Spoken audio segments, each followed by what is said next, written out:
Yo, what's going on, guys? Welcome back to another video. Today we're reviewing Blood and Guts. We got to get right into it because it's cracking down. They cracking down. So Will Ospreay started off the show talking about his loss, but it was like with the interviewer, Alex Marvez. I think I really don't really like Alex because it's always a jokey joke and trying to make it funny, or something. So they had to.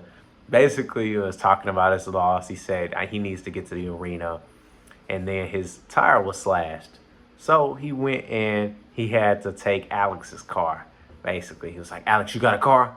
Let's go. Where are your keys? Where are your keys? Let's go." And then Alex was like, "Have you ever drove in America before?" When they got into the car, and I was like, "Okay, dude." Like, but all right. But MJF then came to the ring. He had the cheerleaders come out. He said, "Give me an M, give me an L, give me an M, give me a J, give me an F." And it's like, what does that spell? MJF. Then they played the music, came out. Taz is back on commentary. Thank goodness for that. And man, MJF saying Will is weak. He talked about Will's grandma giving Christian Cage vibes, but hey, make it personal. If you're gonna do it, make it personal, make it feel big, and that's what they're doing. Because that was high stakes during Swerve's match, or him and Swerve, Will and Swerve, when before the match he was basically feeling real down because his grandma had passed recently. So make it personal, hey, and he is. It's true. And he threw the international championship in the garbage. He's literally turning the whole thing against him. Everybody else who's not from Long Island, New York, he's turning them all against him, which I love about MJF. He's doing what he's got to do. He's making it personal. He's saying no. He's not, trying to make himself good to those fans, his fans. He's making himself good to the people that were around him in Long Island, New York, the most beautiful place in the world. You know what I'm saying? I'm like, okay, what I mean? He's doing what he's got to do, and he introduced the American Championship. And so it's like, stars and stripes on the championship, red, white, and blue. And it was just it was a good segment. I like MJF. He has good promos. He made a good promo, and the flag came down, and he had streamers pop out. But then after that, Will came out and almost got him. And he was like, I talked to Tony Khan and Christopher Daniels, and they said that I'm going to have a match at Wembley Stadium, that rematch for my championship. Now, I wish they had like some sort of MJF wins this one. Then in the second one, Will gets like a win in some way, but it's like, I don't know. Maybe they do like a tag team match or something. I'm not sure. But something like that, but I guess it is what it is now because they're about to just have the rematch at Wembley. But the third and final match would have been, it would have been good. That would have been cool. But yeah, so we got that match confirmed for Wembley, and that's going to be cool. And Will Ospreay was like, yeah, you couldn't beat me, so you reached into your trunks to get that ring and knock me out. So it was crazy. I like that. Then after that, they were going to find out who gets the man advantage. Like, two men start off in Blood and Guts. Who's going to get the extra man? Like, is it going to be on this guy's side or this guy's side? They came in. Christopher Daniels was beat up on the floor, basically, against the Elite. And Matt Jackson did the coin flip. And basically, the Elite got the man advantage. And I think they cheated. I'm not too sure, but the learning tree was next. Sorry if, my cat's messed up. But basically, the learning tree came up next, and it was against Suzuki. And basically, I guess Jericho wanted to have a part 2 of their matchup because it was literally that. They had a chopping match. They had a chopping match all throughout the first half. The break went on. The chopping was still going. Come back from the break. The chopping is still going. And then Jericho finally cuts off the chops. The crowd didn't like that. But, hey, you know what I mean? Jericho changed it up. And eventually Suzuki wasn't selling any chops, wasn't really selling much. And then Jericho, he kicked out of a code breaker at 1. And it was just like, okay, then Jericho just hit him in the balls. And then he went down 1, 2, 3. And it was like, hit him in the balls, hit him with a Judas effect, went down 1, 2, 3. So it's like, you ain't going down to nothing else, but you'll go down to a low blow and a finisher, which is, I guess it's all right in terms, but I don't know. I know Jim Cornette's going to be counting these chops, how many chops are going to be going down. Like, he's going to be counting them, and he's going to be on it. Let's see. The crowds wanted the chops to continue, but Jericho stopped it, like I was saying. Yeah, he pinned him 1, 2, 3, basically. It's crazy. Suzuki had a couple mishaps here and there, but hey, get in where you fit in type thing. But after the match, let's see, the Learning Tree came out and beat up Minoru because he got up right after. He got low blow and hit with a finisher after he just got pinned 1, 2, 3, and he basically beat up Jericho, hit him with a finisher.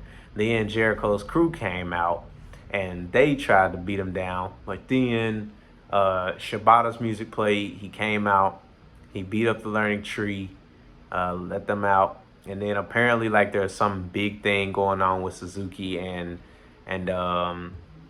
Shibata. And it was like, okay, you know what I'm saying? I've never seen it. I don't know the relation, but I'm pretty sure it's some sort of crazy thing because they were like, oh my gosh, if you ever know the history, like, this is big. Like, he would never do that. Like, so I guess it's just respect between them. But also, after that, Willow pulled up, and she's the new CMLL Mexican World Champion, or Mexico World Champion, excuse me. And like, she was about to talk, but Stokely was standing in the corner talking about some hello. And she distracted her just enough for Statlander to come over and knock her out and basically hit her with like an F5 onto some boxes where Willow was just like, whoa, whoa, whoa. And I was just like, oh my gosh, like, this is just insane. Like, I don't know, they could have done a little something different, but I guess that's how they're gonna break it down to a CMLL title match next week. It's gonna be an eliminator. And then after that, they cut to the Bryan Danielson segment, and he was in the back just talking about some things. They were saying that, he was talking about the doctor and how he's saying, I need to go ahead and keep my neck straight, and I need to keep it so straight that it stays that way so it can be fixed. But then Jeff Jarrett hopped in. He was giving him a good old pep talk. Hey, I think Jeff might do good in this new face role. We're going to see what Jeff can do. It looks real nice for him on this side, He's giving him a good pep talk. He said, hey, I think you're the best dude to win the Owen. It was hard because he was actually friends with Owen. So it was like, going both ways. But so Jarrett, he was like, hey, you going up against Swerve, young dude, you got to go all in. If you're going to do it, go all in, basically. And Brown was like, hey, got to do what I got to do. So, hey, that match, they're trying to do something for the build of that. But we don't see. It's kind of weird because Bryan Danielson, they want to do the best against, Swerve, who they're trying to build up to be that way. So it's like, we want to see Bryan Danielson win on his way out. This is last year as a full-time wrestler. So it's like, hey, we want to see him get out there. We want to see him do what he got to do. But then we got Swerve. The people like Swerve. And, they weren't going to have Will Ospreay win over Swerve at the last pay-per-view. I guess, that would have been kind of big at the Wembley Stadium to have Will in the main event with the world title against MJF. But I don't know. I guess they're still trying to build Swerve and Bryan Danielson. We're going to see how big that can get and how much that can bring. Because Will Ospreay and MJF, that's the big thing on AEW right now. That's the big thing. Like, Bryan Danielson and Swerve is like the main event that's being kind of pushed to the back at this point, pretty much. So, but Britt Baker is next against Sheeta. It looks like Sheeta's trying to go a little heel here. It was an interesting match. We try to see if Britt Baker could get was getting a little better, because back then, people were always talking about, man, Britt Baker, she's kind of like iffy in the ring type thing. And it's like, I don't know. Maybe it just plays to her character, or, that's just her style. But, it's not what you would expect, I guess. But like, I mean, when you see it, it's like, okay, I guess, yeah, that I can expect that. But it's not like what you expect, or I guess want. So, but basically that was a cool match. It was just a little matchup. It was not a little matchup, but it was just a little matchup that they could do real quick, do what they gotta do. Let's see. What on next?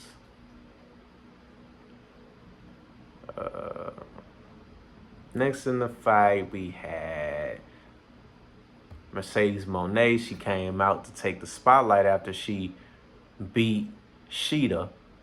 And then some girl named Camille came out. Like, I seen on YouTube, it was like Camille versus somebody at NWA. So I guess she's known some places in wrestling.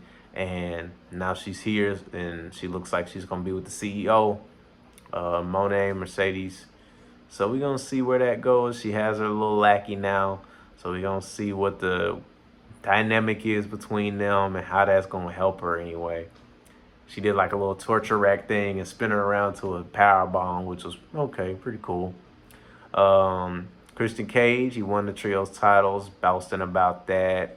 It was weird because with Nick Wayne, he was gonna be in the Royal Rampage that was on Friday, and then Nick Wayne talked to the camera type thing, and Kip Sabian was in the corner. And like it's weird because I didn't really know who he was until I look hard, and I don't think anybody else really knew. It was just like some dude, because Kip has been gone for so long, and when he did come back, he was doing some crazy, I'm putting a box on my head gimmick, sitting in the crowd, and now I'm here wrestling in the ring, and that didn't really go much place. Kind of just got with another tag team, and then just ran with that. But it was all right. And Nick Wayne was saying, no one cares, your dad is dead. Suck it up. And that's funny because I guess Nick Wayne's dad is dead, and he sucked it up and found a new dad and basically got a new family now. But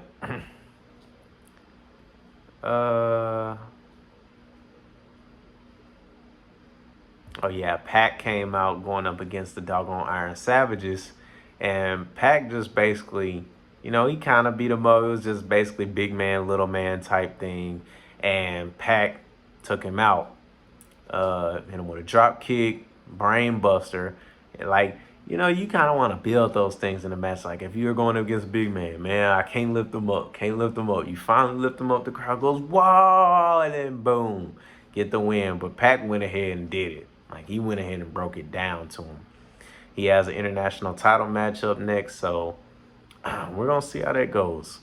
So that's going to be against MJF, if I'm not mistaken. That's the next match. But Swerve comes up, he's talking him down, but everybody's having problems. Like, Darby's like, you're not the leader.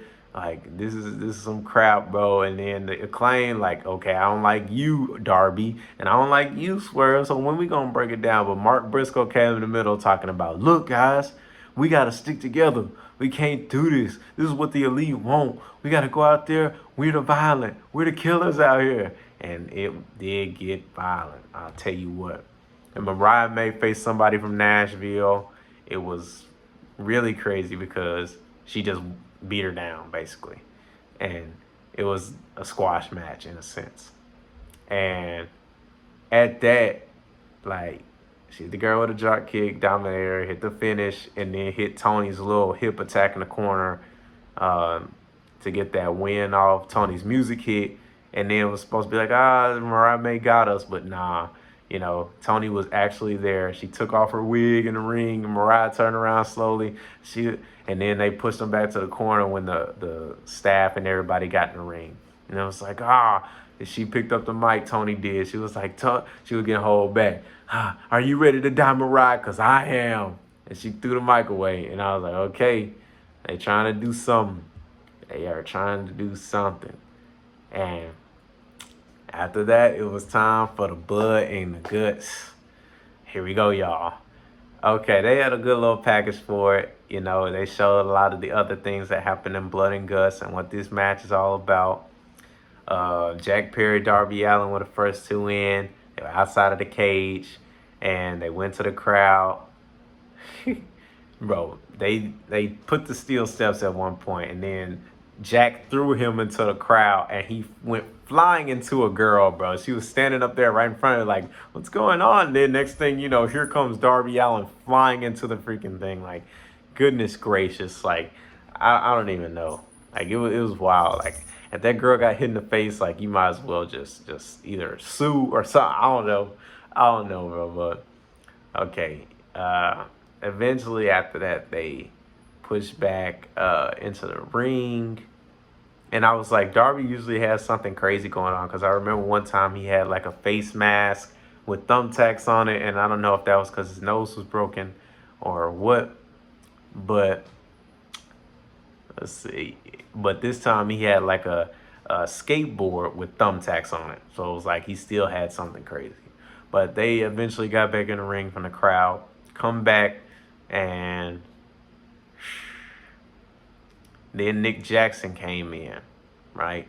So Nick Jackson pulled up, and he got caught by Nick Jackson. They tried to do like a suplex onto a chair. Darby reversed that, and then, you know, he tried to do a little springboard, but he got pushed to the cage. You know, the Elite got the man advantage, so Nick Jackson was there. He had like a little briefcase too. And after that, they went to break. Come back from break, Mark Briscoe came out. Mark Briscoe was taking them on. He was doing boom, boom, boom. He was breaking it down in there, having the crowd on their feet, getting hype. It was just crazy, you know. And it was a lot, y'all. I'm trying to recap it all and remember, but it's like I got some stuff written down. It's like, okay. But, you know, Mark Briscoe and them were on top, basically. And then Mac Jackson came in, and he basically had the briefcase, threw it up. His brother caught it. Mark Briscoe cut him off here, but then the other brother hit Mark Briscoe in the head, and I think that's where he got split open. And Darby Allin got DDT'd into the briefcase, which busted the briefcase open, which was crazy. And Matt Jackson and Nick Jackson, they were doing some crazy combinations. Hit him into some nice suplexes. And then Nick Jackson rolled into like a backbreaker on Mark Briscoe. And then after that, you know, as time passed, Bowens came out. Anthony Bowens of the Acclaim. And he took out the whole team, basically. He was breaking it down, doing what he had to do. But cut off by Mac Jackson, throwing a briefcase in his face, knocked him out. Darby got cut off eventually. Mark Briscoe saved him from the Young Bucks finisher. That was the Meltzer driver. And then Darby hit his little stinger jump. Shout out to Sting and his finisher, boy. Man, and then, like, it was crazy because Darby got on the top rope. And somebody was holding Matt Jackson, I believe, in a headlock, and Darby jumped off with the skateboard and jumped off of him, and you know, the thumbtacks were on the skateboard, so it was like, dang, the thumbtacks were all in his arm, bro. Like, it was crazy, bro. And after that, Anthony Bowens had a literal pair of scissors that he was stabbing this man Jack Perry with in the head. He was stabbing this man in the head, bro. Like, it was just wild, bro. But I don't know. So after that, Okada came out, and Okada, he had a street sign, and basically this man Bowens pulled up with the doggone scissors in his hand, but just got whacked, and he was just whacking everybody with that thing, and then he power drives Mark Briscoe into the sign, picked him up, went for the Rainmaker, and then he flipped him off, and then and then he low blowed him, and he called that the B maker, the bit maker. Like, and I was like, okay, bro. And they went to break after that. Back from break, Max Caster came out. And Caster came out with a microphone, busted Okada in the head, and it was some crazy stuff. Jumped off the top rope, hit him with a chair shot in the head. Them chair shots to the head, they different. I don't know why they starting to do them, but we getting that. The Elite cut off and slam Anthony Bowens, dive onto him. Yeah, he was like sandwiched between some barbed wire, and they jumped onto him. Man, and then they filled Max Caster's mouth with thumbtacks and super kicked that. They pumped up the shoes, the Young Bucks, and they super kicked the man in the face. Then the last man on the Elite, Hangman, was about to come in, but he never came out. So that distracted them enough to get them on top. Anthony Bowens was hurt, but he still was able to get barbed wire on his leg and do like Sesame Timbers on the second rope. It's like a leg drop to somebody else's leg from the top. Had the barbed wire wrapped around his leg. But then Swerve came out, and, you know, they do the Swerve went out dry. You know, they came out there, did the whole shebang, but he got to the ring, and Hangman came booking it with a chair and busted him in the back. And it was crazy. And, you know, then after that, look at this. Getting in my freaking video at 22 minutes. But basically, Swerve, he got hooked up. Like, he was hung up to the freaking cage, handcuffed. And I don't know what happened. Somehow one handcuff got loose, and I was like, okay. So he has to, like, hold on right here to this one handcuff. And Hangman's just wailing on him, beating him down, wailing on him. And Swerve gets beat up, and basically, yeah. So what happened was Matt Jackson got on the microphone. He was like, dude, if you don't get in the ring, you're fired. We had a deal. So he had to get in the ring, and Okada stood between him and the Young Bucks, so he didn't really get much out of that. So after the break, we come back. Jeff Jarrett was coming out. He was trying to get some things settled. Brandon Cutler came out, and he was like, don't you go to the ring. Don't you do this. And I guess that was just so they can do whatever. Brandon Cutler came out, and Billy Gunn then came out and said, suck it. And he punched him in his mouth, turned around, Jeff Jarrett knocked him out with the doggone guitar. It was a cool moment, but I wish somebody actually in a match got hit instead of Brandon Cutler, but I guess they couldn't really do much with that. But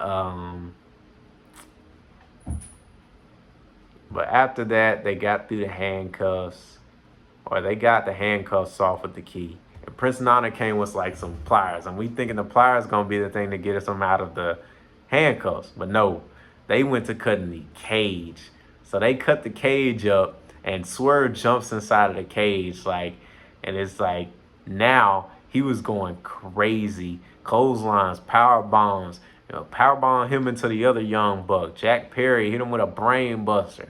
Swerve meet Hangman in the middle of the ring. The crowd is chanting, holy shoot, in the middle of both rings, and they just started beating down. It's crazy. Let's see. That was wild. Some wild stuff going on. I'm trying to go ahead and get through, y'all.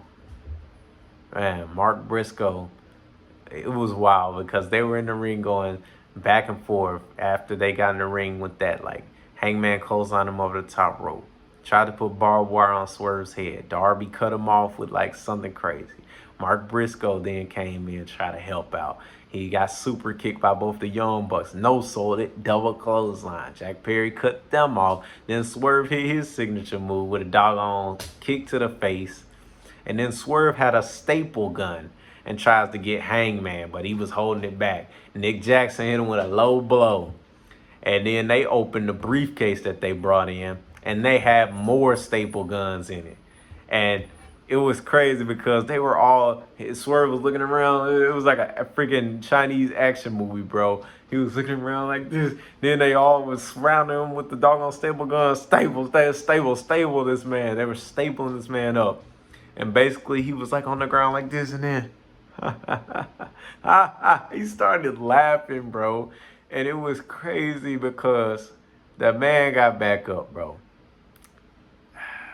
Matt Jackson was going for a punch, grabbed his arm. Other young buck going for a super kick, grabbed his leg, pulled his arm down and stapled his leg, bro. Stapled the man's leg, picked the other brother up, put him on the top rope, stapled his head, bro. And then Jack Perry ran up, hit him with a doggone backbreaker on the leg, stapled his head up. And it was just crazy. Then Okada came up and hit him with a drop kick. Swerve didn't go down. Then went for a rainmaker, pulled out the middle finger. He stapled the middle finger of Okada, bro. And it was like, okay, Swerve trying to go real crazy now. And then Hangman went for the buckshot lariat, but accidentally clothesline Okada on accident. And then Swerve came behind him, stapled him in the freaking mouth, bro. And then hit him with the house call, the kick to the freaking face. And Swerve looking at his hands like he did something crazy, bro. Like, and it was pretty crazy. It was like just like an action movie. Like, okay, dude. Like, Swerve when I drive. Like, and it was crazy. And during the break, like Swerve and Hangman, they completely disappear. Like, they're gone. Like, they just went through like, if I didn't watch the break, I wouldn't have known what happened to them. Because they came back not saying anything about it. And we come back, it had Sable set up on the outside. Nick was climbing up, Nick Jackson. And then, Anthony went up there. He got beat up off, fell through the tables. Mark Briscoe was inside. He was going crazy. He was hitting everybody with Jay Drillers, his brother. He was hitting them he hit 4 Jay Drillers on everybody else. Like, there was 4 folks he hit them with. And then Darby, they put Jack Perry on the doggone table. Darby climbed up, he was inside the cage, climbing up and hit a doggone coffin splash onto the table, which was crazy as well. And then they had the other briefcase, which had handcuffs in it. They tied Jack Perry to the side, and the man just wouldn't quit. The match ends by surrender or, I guess, pinfall. I'm not sure, but surrender is probably the best option you're going to go with, which they wanted him to surrender. So he's hitting them with kendo sticks, and he's not saying he quit. Darby said, "You won't quit" on the microphone. He said, "Then let's get the party started." And then that man went off under the ring somewhere. And then Mark Briscoe he up here like this. Mark Briscoe hit this man with the meanest headshot with the chair. And I was like, you should have seen my face when it actually happened. Like, and then like Darby, I guess he couldn't really find what he was looking for. So he was like talking to the referee, got back in the ring, like, he was like looking towards this way so the camera didn't see. So where's the gas? What do I need to look at? I was like, oh my gosh, bro. But Darby eventually found he wanted to set him on fire. He wanted him to accept the TNT Championship match and agree to it, or he's gonna set him on fire. And then Matt basically was handcuffed to the rope, and he was like, okay, you want a match at All In? You got it. TNT match at All In. And then it was like, he didn't want him to be set on fire because he already had doused him in that gasoline before that. When he found it, he doused him in it. But it was like he gave up. And it was like Swerve and Hangman were just gone. So we didn't, if I didn't hear anything, if I'm not sure, you guys can put it in the comments. I'm not sure if they did say anything about it. But to me, they didn't say anything about what happened to Swerve or Hangman. They were just completely gone from the match. So it was just like, that was they were really the big stars involved, the world champion and You know, Hangman, they had that big match a long time ago. So it was like, you know, they were the ones who we really wanted to pay attention to. But that's basically how the match ended. I feel like it should have ended like with somebody on the ground, somebody just, I give up. Something like that. But it was like, it ended like, okay, Jack Perry is here. It's still like, you know, after the match, he's like, we lost the match. Like, bro, you just got hit with a kendo stick. You just got hit with a chair, and you about to get set on fire with gasoline, bro. Like, it's crazy. And this man lost the match, bro. Like, and then Matt Jackson's handcuffed. He's like, okay, we give up, we give up. Like, I don't know. I feel like it could have been some different ending, something. But I don't know. That was blood and guts, and now my cat's running out. I have no idea why. But that was the end of Blood and Guts. Hope you all enjoyed it. And it was a kind of a wild review this time because it was all over the place because, you know, the Blood and Guts match was absolutely insane. If you guys want to just see crazy, insane stuff, crazy, insane wrestling and do whatever freak, like putting thumbtacks in your mouth and barbed wire, bringing street signs and knocking people out, stapling with staple guns, turning into a Chinese or a freaking Japanese movie, like freaking, I don't know, like I watched the 37 Shaolin. It was just like that, bro. You just see that, then go check out the Blood and Guts match. You guys are probably gonna enjoy it. I had a good time. We're gonna see where this goes. Hopefully this leads into like such a different place. You know, I don't know if they fully touched on every dynamic in the match, but we're definitely getting Swerve, or not Swerve, but we're definitely going to get Darby Allin versus Jack Perry, and we're probably gonna see something with Hangman and Swerve soon. So we got a little something on the way. So let's, you know, we can keep our you know, morale's high. But hope you guys enjoyed. And hopefully God blesses. I know He is. He's blessing. And you guys just keep it up. Like, subscribe, comment. I love all y'all. Thank you for everything y'all done. See y'all soon.